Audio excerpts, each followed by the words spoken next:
এখানে সিন্নি পাওয়া যায় না, এখানে জিলাপি পাওয়া যায় না, এখানে হাদিয়া পাওয়া যায় না।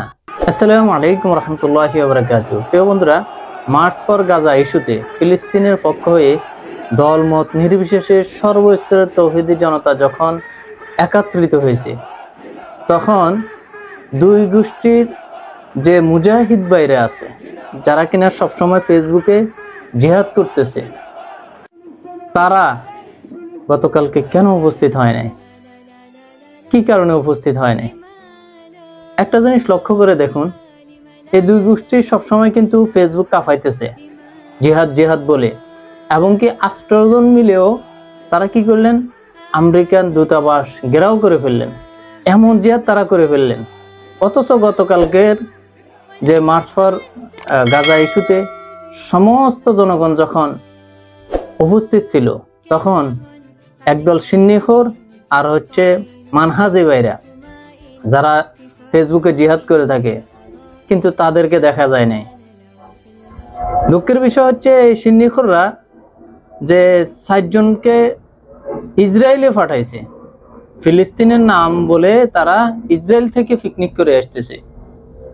তারা বলতেছে তারা কি করলেন, যে ফিলিস্তিনের পক্ষে, ফিলিস্তিনের জন্য তারা $3000 নিয়ে গেলেন। তো এখন একটা জিনিস চিন্তা করে দেখুন, $3000 60 জন গেছে, এই $3000 তো একজনও খরচ হওয়ার কথা না, অথচ 60 জন গেছে পিকনিক করার জন্য।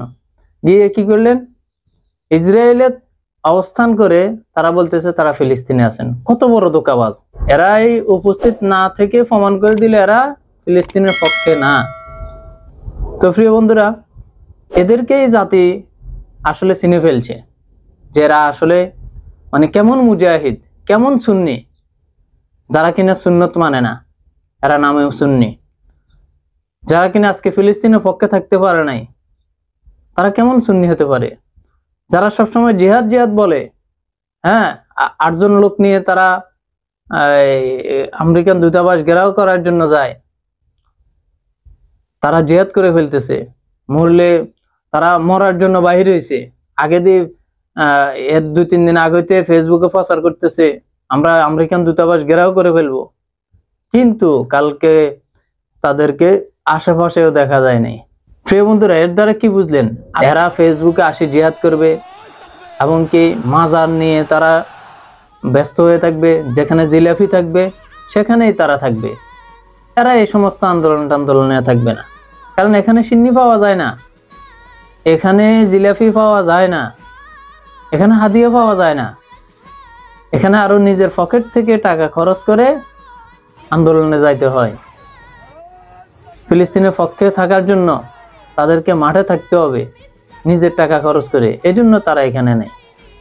আল্লাহ তাআলা আমাদের সকলকে এই সমস্ত ধোঁকাবাজ, এই সমস্ত ফিতনাবাজ মানহাজি থেকে আল্লাহ তাআলা আমাদেরকে হেফাজত করুক, আমিন। প্রিয় বন্ধুরা, ভিডিওটি ভালো লাগলে অবশ্যই বেশি বেশি শেয়ার করে দিবেন, আর হ্যাঁ, আপনার মতামত অবশ্যই কমেন্ট বক্সে জানিয়ে যাবেন। আসসালামু আলাইকুম রহমতুল্লাহ।